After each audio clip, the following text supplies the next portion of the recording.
ओम शांति। आज हम 14 जनवरी 2026 की मुरली के ज्ञान सागर में एक गहरी डुबकी लगाने वाले हैं।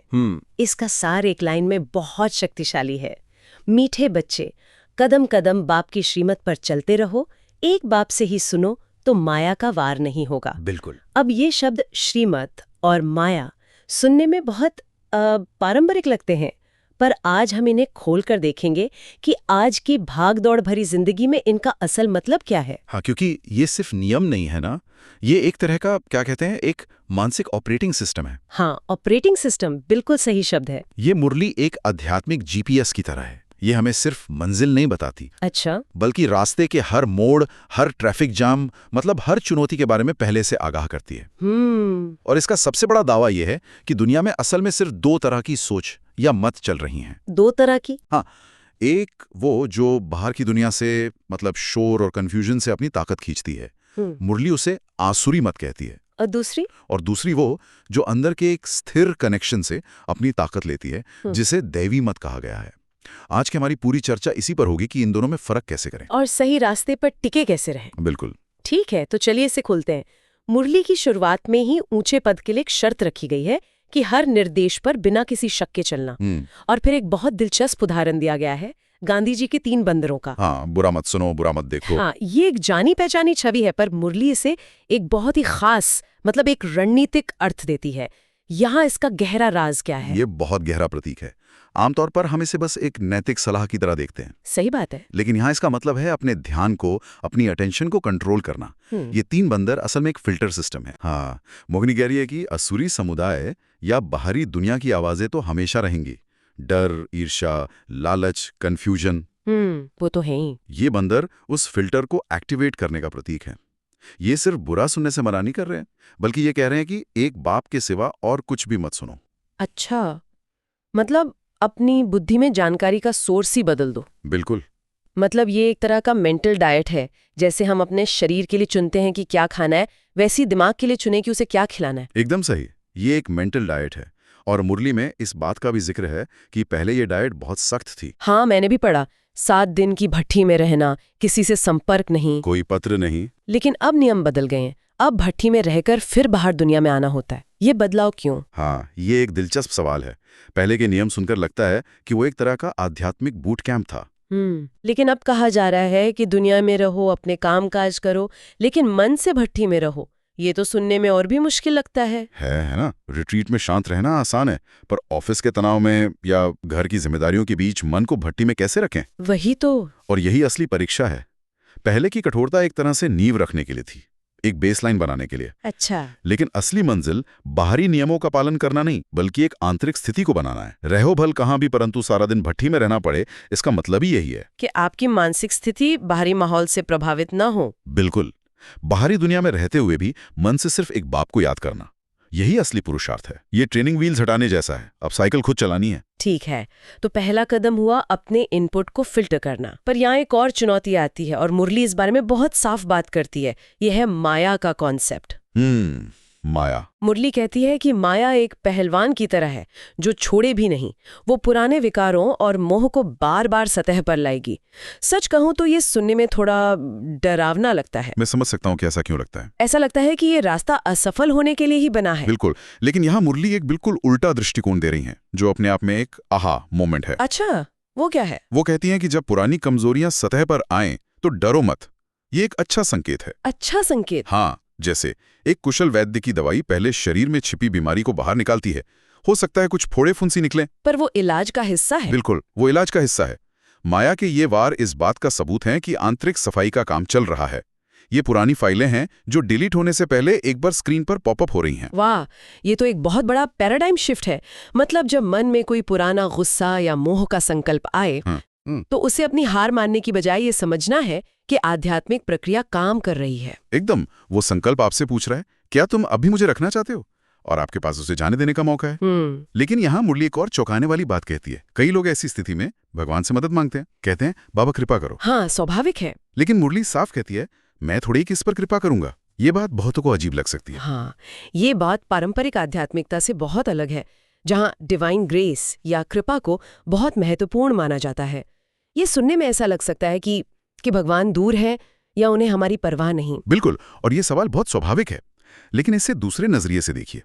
यह असल में आत्मा के आत्मसम्मान का सबसे बड़ा प्रमाण है। आत्मसम्मान का कैसे? मुरली कह रही है, अगर मैं कृपा करके सबको पास कर दूं तो फिर पुरुषार्थ और मेहनत का क्या मूल्य रहेगा? फिर तो सब महाराजा बन जाएंगे और ड्रामा का खेल ही खत्म हो जाएगा। सही, ये हमें अपनी जिम्मेदारी लेना सिखाता है। इसे ऐसे समझें, भगवान ने आपको एक बेहतरीन कार यानी बुद्धि, एक अचूक मैप यानी श्रीमत और अनंत पेट्रोल यानी ज्ञान दे दिया है। अब गाड़ी तो आपको ही चलानी पड़ेगी।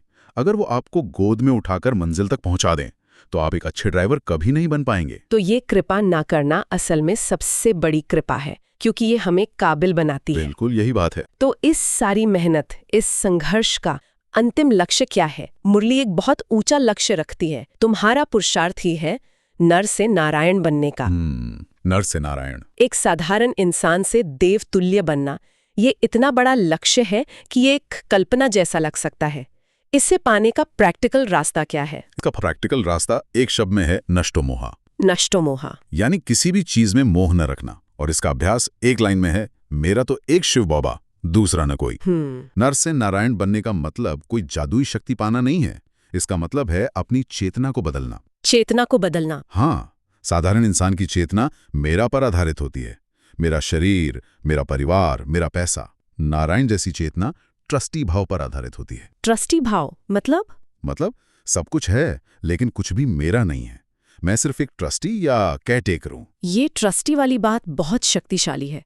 इसका मतलब है कि आप जिम्मेदारियों से भाग नहीं रहे, नहीं, बल्कि उनके साथ जुड़े बोझ से मुक्त हो रहे हैं। लेकिन मुरली में एक और शब्द आता है जो बहुत गहरा है, अपने को आत्मा समझ देख के सब धर्म छोड़ जीते जी मरो। जीते जी मरना, ये सुनने में बहुत कठोर लगता है। इसका रोजमर्रा की जिंदगी में क्या मतलब है? ये सुनने में जितना कठोर है, अनुभव में उतना ही लिबरेटिंग है, आजाद करने वाला है। अच्छा, इसका मतलब शारीरिक मृत्यु नहीं, बल्कि झूठी पहचान की मृत्यु है। हम सब जीवन भर कुछ लेबल जोड़कर जीते हैं। मैं एक डॉक्टर हूं, मैं एक मां हूं, मैं इस देश का नागरिक हूं। हाँ, हमारी पहचान ही इन सब से बनती है। बिल्कुल, जीते जी मरना मतलब इन सारे अस्थायी लेबल से अपनी पहचान को हटाना और अपनी असली शाश्वत पहचान में टिक जाना कि मैं एक आत्मा हूं। ये तो अपनी पहचान पर एक रीसेट बटन दबाने जैसा है। हाँ बिल्कुल, ताकि आप ये देख सकें कि इन सभी भूमिकाओं के पीछे असल में कौन है। जब आप उस कोर्स से जुड़ जाते हैं तो मोह अपने आप खत्म हो जाता है, क्योंकि मोह की जड़ ही इन बाहरी लेबल्स में होती है। तो असल में ये मुख्य अभ्यास जिसे मुरली याद कहती है, उसे करना कैसे है? हाँ, मुरली में साफ कहा गया है कि इसके लिए कहीं कोने में बैठने की जरूरत नहीं है, बल्कि चलते फिरते बाप को याद करना है। ये प्रैक्टिकली कैसे संभव है? ये बहुत प्रैक्टिकल सवाल है और इसका जवाब भी बहुत प्रैक्टिकल है। याद का मतलब सिर्फ मंत्र जाप या किसी छवि पर ध्यान केंद्रित करना नहीं है। तो फिर क्या है? इसका मतलब है अपनी चेतना की स्थिति को बदलना। ये एक बैकग्राउंड प्रोसेस की तरह है, जैसे आपके कंप्यूटर पर एंटीवायरस हमेशा चलता रहता है। अच्छा उदाहरण है। आप अपना काम करते रहते हैं पर प्रोटेक्शन ऑन है। इसकी शुरुआत छोटे छोटे पलों से होती है। हर घंटे बस 1 मिनट के लिए रुककर खुद को याद दिलाना, मैं एक आत्मा हूं, इस शरीर को चलाने वाली शक्ति, और मेरा कनेक्शन एक सुप्रीम एनर्जी से है। और मुरली में जो चार्ट रखने की बात कही गई है, वो खुद को सजा देने के लिए नहीं है, बल्कि एक फिटनेस ट्रैकर की तरह है, बस ये देखने के लिए कि आज मैंने अपनी मानसिक सेहत के लिए कितना समय निकाला। और ये व्यक्तिगत अभ्यास एक बहुत बड़ी तस्वीर का हिस्सा है ना? हाँ। मुरली में 84 जन्मों के चक्र और आने वाले विनाश का भी जिक्र है। ये बातें तो बहुत बड़ी और वैश्विक स्तर की हैं। हाँ, और यही इस ज्ञान की खूबी है। ये व्यक्तिगत परिवर्तन को वैश्विक परिवर्तन से जोड़ता है। कैसे? मुरली हमें 84 जन्मों के चक्र का एक नक्शा देती है कि कैसे हम आत्माएं अपने सबसे ऊंचे दैवी स्वरूप से गिरते गिरते आज की स्थिति में पहुंची हैं। और अब इस चक्र के अंत में परमात्मा खुद आकर उस दुनिया को फिर से स्थापित करने का ज्ञान दे रहे हैं। जिसे विनाश कहा गया है, वो अंत नहीं बल्कि एक बदलाव की प्रक्रिया है। मतलब पुरानी दुनिया की सफाई। हाँ, पुरानी जर्जर हो चुकी दुनिया की सफाई, ताकि एक नई पवित्र दुनिया, जिसे विष्णुपुरी कहा गया है, की स्थापना हो सके। हमारा पुरुषार्थ सिर्फ खुद को बदलने के लिए नहीं है, बल्कि उस नई दुनिया की नींव का पत्थर बनने के लिए भी है। ये सोचने से तो रोज के छोटे छोटे प्रयासों को भी एक बहुत बड़ा मकसद मिल जाता है ना? बिल्कुल। तो अगर हम इस पूरी मुरली से कुछ ऐसी मुख्य बातें निकालना चाहें जिन्हें कोई आज से ही अपने जीवन में लागू करना शुरू कर सकता है, तो वो क्या होंगी? मुरली के आखिर में धारणा के लिए मुख्य सार दिया जाता है, जो एक तरह से पूरे ज्ञान का निचोड़ होता है। हाँ, और आज का सार बहुत ही प्रैक्टिकल और शक्तिशाली है। इसमें 2 मुख्य बिंदु हैं। बताइए। पहला है, अपनी उन्नति के लिए स्वयं पर आपे ही कृपा करनी है। स्वयं पर आपे ही कृपा करनी है। इसका मतलब है कि किसी चमत्कार या किसी बाहरी मदद का इंतजार करना छोड़ दो। असली कृपा खुद पर खुद करनी है। अपनी कमजोरियों को पहचानना, उन्हें स्वीकार करना और उन्हें बदलने की हिम्मत करना, यही खुद पर कृपा करना है। ये रास्ता पूरी तरह से आत्म जिम्मेदारी का है। बिल्कुल। और दूसरा बिंदु? दूसरा बिंदु है, बाप को अपना सच्चा पोतामेल बताना है, ट्रस्टी होकर रहना है। पोतामेल बताना मतलब अपने साथ पूरी तरह से ईमानदार रहना। एक डायरी की तरह जिसमें आप अपने मन की हर हलचल को बिना किसी जजमेंट के स्वीकार करते हैं। पारदर्शिता। हाँ, ये पारदर्शिता आध्यात्मिक उन्नति के लिए बहुत जरूरी है। और ट्रस्टी होकर रहना पर तो हम बात कर ही चुके हैं। ये भाव हमें मोह और चिंता से मुक्त करता है। तो आत्म जिम्मेदारी और आंतरिक ईमानदारी, हाँ, ये 2 चीजें इस पूरे रास्ते की नींव हैं। और आखिर में मुरली एक बहुत खूबसूरत वरदान देती है। रूहे गुलाब बन, दूर दूर तक रूहानी खुशबू फैलाने वाले रूहानी सेवाधारी भवा। इसका मतलब है, एक आध्यात्मिक गुलाब की तरह बनो जिसकी रूहानियत की खुशबू अपने आप दूर दूर तक फैले। ये सेवा का एक बहुत सहज तरीका लगता है। बिल्कुल। ये बताता है कि सच्ची सेवा कुछ करने या बोलने में उतनी नहीं है जितनी होने में है। होने में है। हाँ, एक गुलाब को अपनी खुशबू फैलाने के लिए मेहनत नहीं करनी पड़ती, वो उसका स्वभाव है।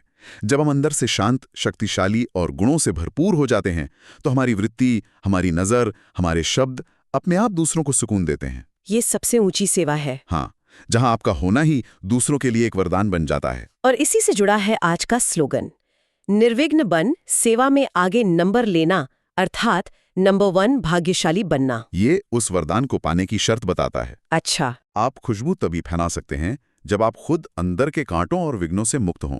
अगर हम खुद ही चिंता, क्रोध या ईर्ष्या के विघ्नों में फंसे हैं तो हम दूसरों की मदद कैसे करेंगे? सही बात है। जो स्वयं निर्विघ्न है वही सच्ची सेवा कर सकता है और नंबर 1 भाग्यशाली बन सकता है। सफलता का आधार अपनी आंतरिक स्थिरता ही है। मुरली में एक अव्यक्त इशारा भी है, ब्रह्मण जीवन यानी बंधन मुक्त जीवन, देह, संबंध और साधनों के बंधन से मुक्त। बंधन मुक्त। तो आज सोचने के लिए एक विचार ये है कि असल में ये जीवन मुक्त स्थिति रोजमर्रा की जिंदगी में कैसी दिखती होगी। तो आज का सवाल ये है, अगर आज हम अपने जीवन से किसी एक बंधन को, किसी एक अटैचमेंट को कम करने का संकल्प करें, चाहे वो किसी व्यक्ति से हो, किसी चीज से हो, किसी आदत से हो या किसी विचार से हो, तो वो कौन सा एक बंधन होगा जिसे छोड़ने से हमें आज सबसे ज्यादा आजादी और हल्कापन महसूस होगा?